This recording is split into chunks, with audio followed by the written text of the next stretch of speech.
দাদা আজকে রক্তদান উৎসব,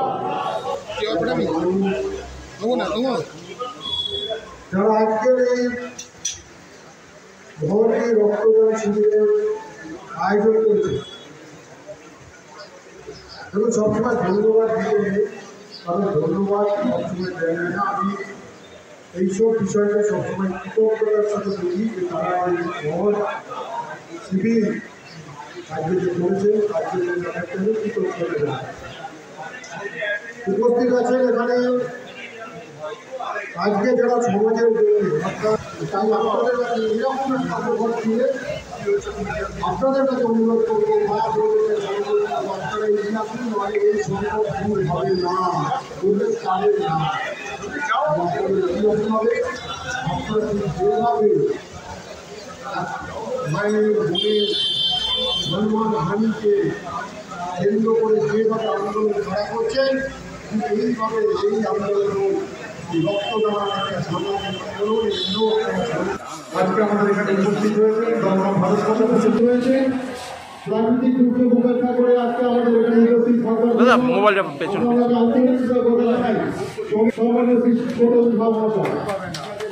আমরা গোবিন্দ মহাশয় উল্লেখ করছি, সমর দাস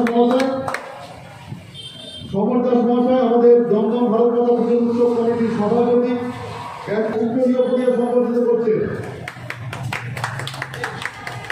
এবারে ব্যাগ পরিয়ে সম্পর্কিত করছেন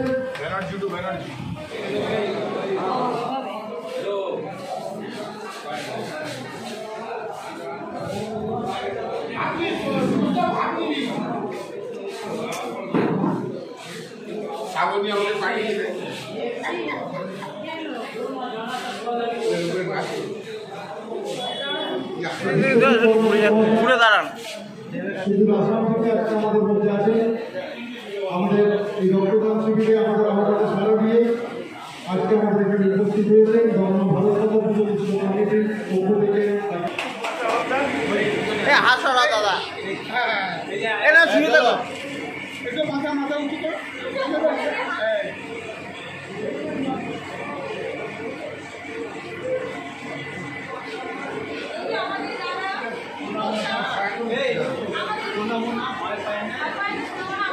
আলোটার জন্য মার খাচ্ছে, পুরো আলোটার জন্য মার খাচ্ছে। আলো দুটো আলো লাগিয়ে দিতে না, মেয়েটা সাদা হয়ে যাচ্ছে ওদিকে মারলে। না দু কর্নারে দুদিকে মারতো তাও ঠিক ছিল।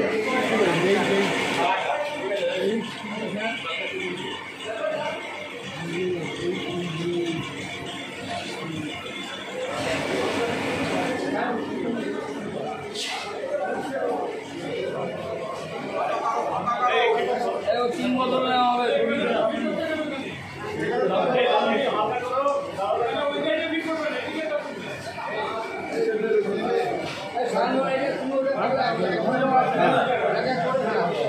ওদিক দিয়ে চলে যাও।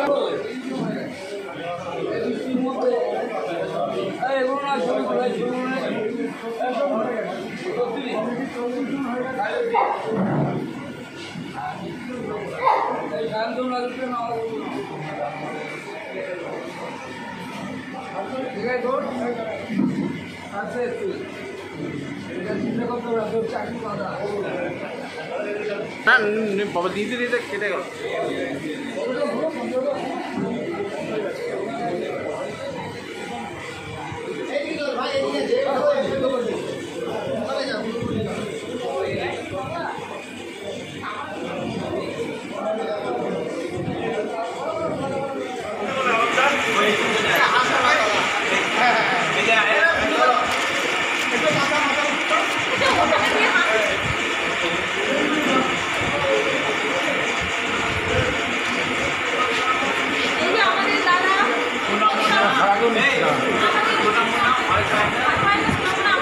আলোটার জন্য মার খাচ্ছে, পুরো আলোটার জন্য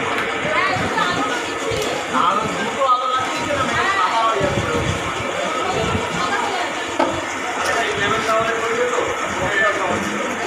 না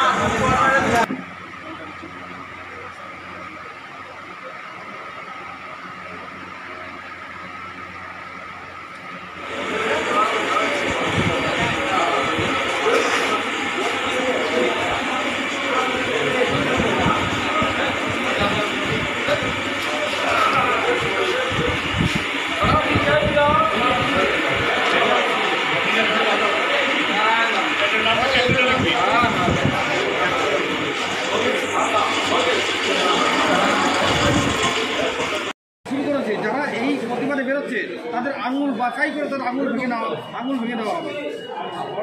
দেখুন, বাংলার মা বোনেরা তো রাস্তায় নেমেছে, ক্ষমতা থাকলে আঙুল ভেঙে দেঙা। যে তৃণমূলের নেতাটাই তোদের আঙুল ভেঙে দেবো বলছে না, তার বাড়ি, তার মেয়ে, তার বউ, তার মহিলা আত্মীয়রা তার আঙুল না তার ঠ্যাং ভেঙে দেবে। আপনি আমার কথা মিলিয়ে নেন, বেরোক রাস্তায় যদি ক্ষমতা থাকবে, ভাঙুক মা বোনেদের আঙুল। ক্ষমতা থাকলে ভেঙে দেখা তৃণমূলের গুন্ডার অনেক গুন্ডাগর্দি করছে। বাংলায় গুন্ডার বাংলা, বাংলা মা কালীর বাংলা। রণচন্দ্রী মুখ দেখেনি মায়েদের, দেখবে এবার এই ঘটনাকে কেন্দ্র করে দেখবে। সবশেষে এই যে যারা নেমেছে তাদেরকে বিভিন্ন রকম মিডিয়ার পোশাক, যারা মিডিয়াতে আছে তাদের বিরুদ্ধে অলরেডি লালবাজার থেকে ডাকতে শুরু করছে, তাদের বিরুদ্ধে স্টেপ নিচ্ছে। আপনারা এই বিষয়ে তাদের পাশে থাকবেন? এখন পশ্চিমবাংলায় একটার পর একটা সাংবাদিককে মিথ্যা মামলায় ফাঁসিয়েছে। আপনাদের যদি মনে থাকে 2018 সালের পঞ্চায়েত, সেখানে 131টা সাংবাদিককে তৃণমূলের গুন্ডারা নৃশংসভাবে পিটিয়েছে। এই আলিপুরের বুকে এক সাংবাদিককে পুরো জামা কাপড় খুলিয়ে দৌড় করিয়েছে সাংবাদিককে। এই সরকার থেকে আপনারা কী আশা করেন? চতুর্থ ক্লিয়ার আপনারা, আমরা তো থাকবই। এখন বাংলার মানুষ আপনাদের সাথে আছে, কোনো ভয় পাবেন না। আর এই পুলিশের ওপর মানুষের বিশ্বাস আছে? তৃণমূলের দালাল, পুলিশ আর তৃণমূল আলাদা? ডাকুক না, কী করবে?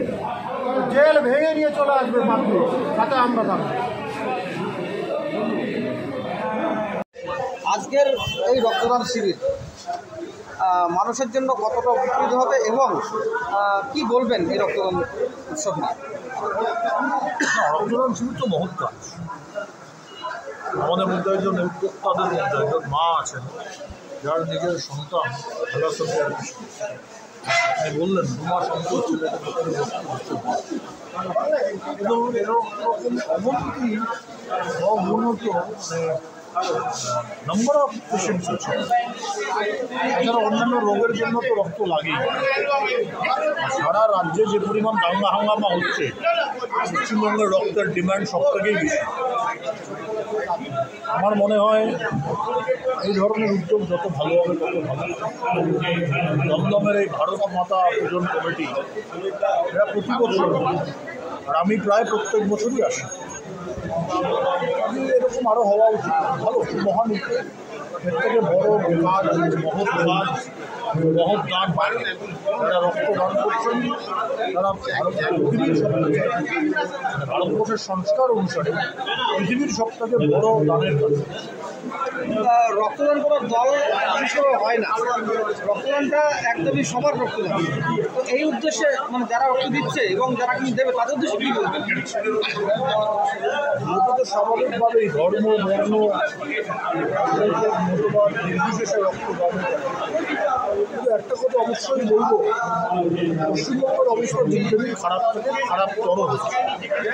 যে বাংলায় আমরা গর্ব করতাম, রবীন্দ্রনাথ ঠাকুর, সুভাষচন্দ্র বসু, স্বামী বিবেকানন্দ কিংবা আশুতোষ মুখার্জি, সত্যেন বসু, এদের নিয়ে এখন আমরা এখানে গর্ব করি আরজি কর নিয়ে, আমরা গর্ব করি রামপুরি নিয়ে, আমরা গর্ব করি পার্ক স্ট্রিট নিয়ে, আমরা গর্ব করি সাম্প্রতিককালের ঘটনা বর্ধমান নিয়ে।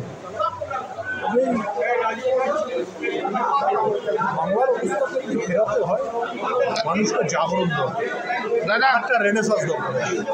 মানুষ বলছে উই আর জাস্টিস, সঠিক বিচার কি পাবে? এরা যদি প্রমাণ এভিডেন্সগুলো যদি ডিলিট না করে দেয় তাহলে তো সঠিক বিচার হবে।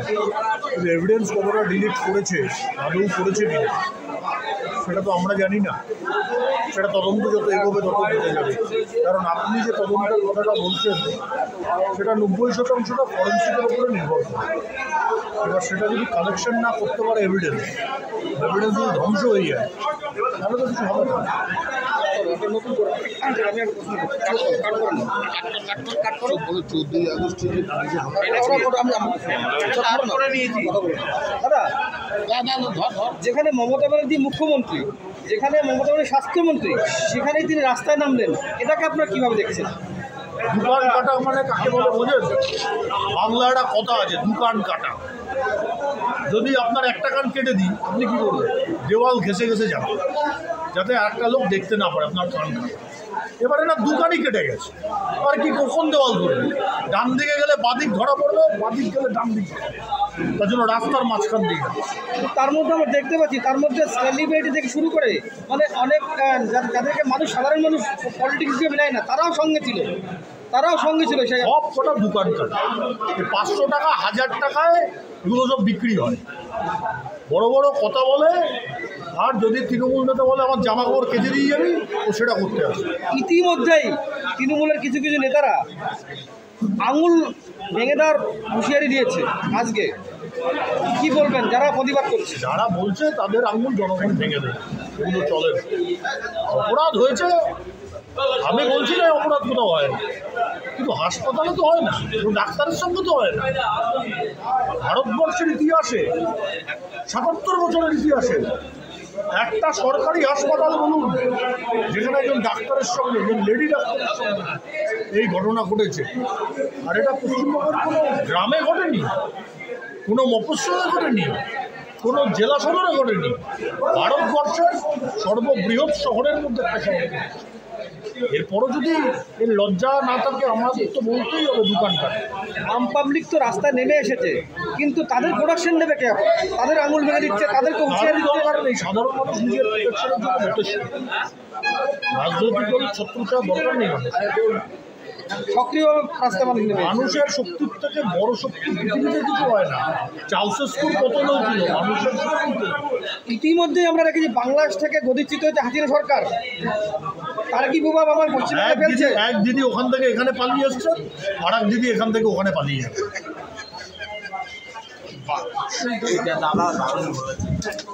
পাশে নিয়ে চলা, আর এই যে এটা আবার আমরা কোনো দলীয় ভেদভাব দেখব না, যেটা আপনি রাজ্যে দেখতে পারেন যা রাজনৈতিক পরিস্থিতি চলছে, এক দলীয় তন্ত্র, ওই দল ছাড়া কেউ চেনে না। কবিরে আপনারা দেখেছেন ইঞ্জেকশন দেওয়ার টাইমে তাদের আগে তো নিজের দলের লোককে দেখেছে, কিন্তু আমাদের দলে এরকম ব্যাপার নয়।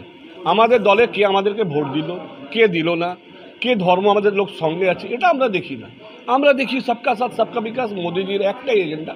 এই রক্তদান একটা মাধ্যমে একটা ছোট্ট করলাম, আর সবার সহযোগ পেয়েছি, যা সহযোগ পেয়েছি সবার মানুষের আশীর্বাদ পেয়েছি। এটা আশা করা যায় এইভাবে যদি সবার সহযোগ পাওয়া যায়, আগামী দিন আমরা আরও অনেক সামাজিক কাজকর্ম করতে থাকবো। রাজ্য নেতৃত্ব কারা কারা এসেছিল? রাজ্যের নেতৃত্ব থেকে আমাদের মাননীয় সাংসদ, আমাদের রাজ্যের স্পোক্স পারসন শ্রমিক ভট্টাচার্য মহাশয়, আর আমাদের প্রাক্তন 2 রাজ্যের যে জেনারেল সেক্রেটারি ছিলেন গত কমিটিতে, রাজু ব্যানার্জি আর সায়ন্তন বসু, এরা এসেছিল। আর বিশিষ্ট লোকেরা আরও ছিলেন, এরাও উপস্থিত ছিলেন, অনেক বিশিষ্ট নেতৃত্ববৃন্দরা রাজ্য তথা জেলা। একটা বিশেষ প্রশ্ন আছে, এখানে লাস্ট মুহূর্তে দেখা গেল একজন আসামের মানুষ এসে রক্তদান দিল। এটা একটা বাংলার পক্ষে দেখা যায়, যখন বলবো সরকারের যে বিরোধী পক্ষ রক্তদান শিবির হয় খুব কম দেখা যায়, লোকাল স্থানীয় দেয়, কিন্তু এখানে আসাম থেকে দিল, সেই মুহূর্তটাকে কীভাবে তুলে? না, সেই মুহূর্তটাকে আমার সত্যি যখন আমি দেখলাম, আমার এক বন্ধু দাদা কাম বন্ধু জয়ন্তদা যখন বললেন যে দাদা আমার একজন আত্মীয় এসছে, উনি স্বেচ্ছায় এসে রক্তদান করতে চাইছেন, আর উনি রক্তদান করতে আসেন, এই জন্য ওই মানুষটাকে, ওই দাদাটাকে আমার অনেক আমাদের কমিটি থেকে অনেক ধন্যবাদ, সাধুবাদ জানাই।